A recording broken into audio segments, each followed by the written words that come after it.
चासनाला स्थित सेल के महाप्रबंधक कार्यालय में झरिया विधायिका पूर्णिमा नीरज सिंह ने स्थानीय मुद्दों पर सेल कोलियरीज के कार्यपालक निदेशक एडी अनूप कुमार के साथ एक विशेष बैठक की।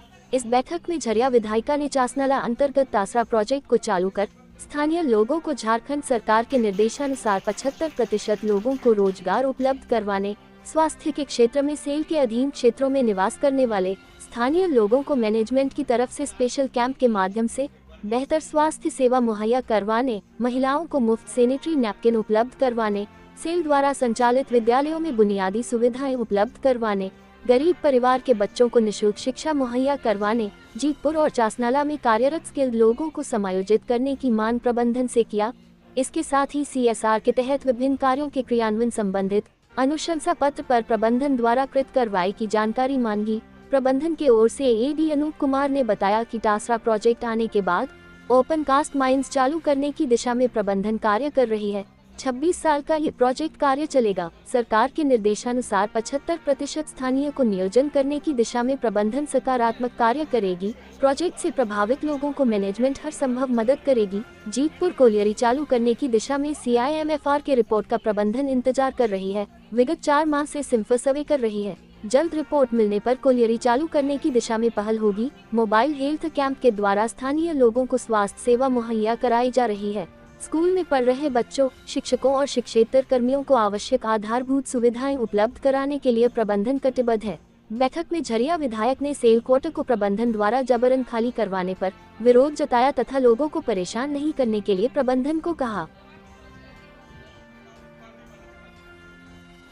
आज जो वार्ता हुई वो कई दिनों से जो हमारे पास समस्याएं लंबित थी, जो लगातार कभी इतने 5 महीने की आचार संहिता में और फिर जो एग्जीक्यूटिव डायरेक्टर हैं इनके अनअवेलेबिलिटी की वजह से नहीं हो पा रहा था, उसमें हमने की उस वार्ता में जो है हमारी बातें बहुत सारी चीज़ों को लेकर हुई। उसमें जो प्रोजेक्ट अफेक्टेड पीपल जो प्रोजेक्ट के आसपास रहते हैं उनको जो माइंस यहाँ बंद हो गई हैं उनको दोबारा से एम्प्लॉयमेंट कैसे मिलेगा।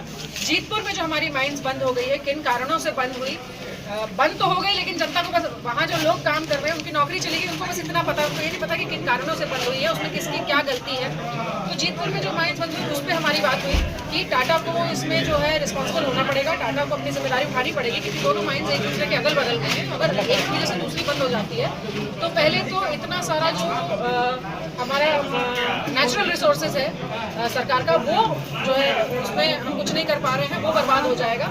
साथ ही इतनी सारी जो नौकरियां हैं हमारी, जो इतने सारे लोग घर बैठ गए हैं उनके लिए, तो इसमें टाटा, DGMS, सिम्फर और सेल का प्रबंधन, इसमें एक सामंजस्य बैठेगा और ये सिम्फर की रिपोर्ट मुझे लगता है 1 हफ्ते में आ जाएगी। उसके बाद जो है DGMS के साथ हम सब और संयुक्त मोर्चा के लोग सभी लोग बैठेंगे और इसमें ये दबाव होगा, हमारा ये प्रयास होगा कि वो माइंस को हम फिर से शुरू कराने का एक कोशिश करें। उसके बाद CSR का बहुत सारा जो शिकायत है कि सेल का CSR नहीं होता, लेकिन अच्छी बात यह है कि पिछले साल से कुछ CSR इन्होंने शुरू किया। मैंने जो एक सड़क के लिए बोला था तो एक बड़ा सड़क और मेडिकल सुविधाएं CSR के अंदर स्कूल शिक्षा, स्किल डेवलपमेंट और मेडिकल सुविधाएं, इन 3 चीज़ों पे बात हुई हमारी लंबी चौड़ी। उसके बाद जो इवैक्यूएशन का नोटिस जब तक प्रबंधन पकड़ा दे रहा था, लोगों को एक डर और भय का माहौल है यहाँ पर, उसको लेकर हमारी बात हुई और प्रबंधन ने आश्वस्त किया कि वो जोर जबरदस्ती किसी के साथ नहीं करेंगे।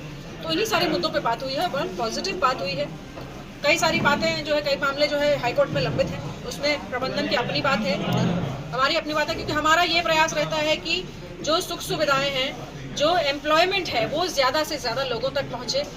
क्योंकि झारखंड सरकार का एक सर्कुलर है कि 75% लोग जो है यहाँ के लोकल ही होंगे, यहाँ के लैंड लूजर होंगे, यहाँ के प्रोजेक्ट अफेक्टेड पीपल ही होंगे। और भारत सरकार का भी ऐसा ही एक सर्कुलर आया हुआ है कि जो प्रोजेक्ट अफेक्टेड लोग हैं उनको आप सबसे ज़्यादा सुविधाएं देंगे आसपास के इलाके में। तो इन सब चीज़ों को लेकर काफ़ी पॉजिटिव बात हुई है और मुझे लगता है कि जो मेडिकल सुविधाएं हैं उसकी तो शुरुआत ये लोग कल से ही कर देंगे। उसको जगहों को आइडेंटिफाई करना और लोगों को ज़्यादा से ज़्यादा यहाँ सुविधाएं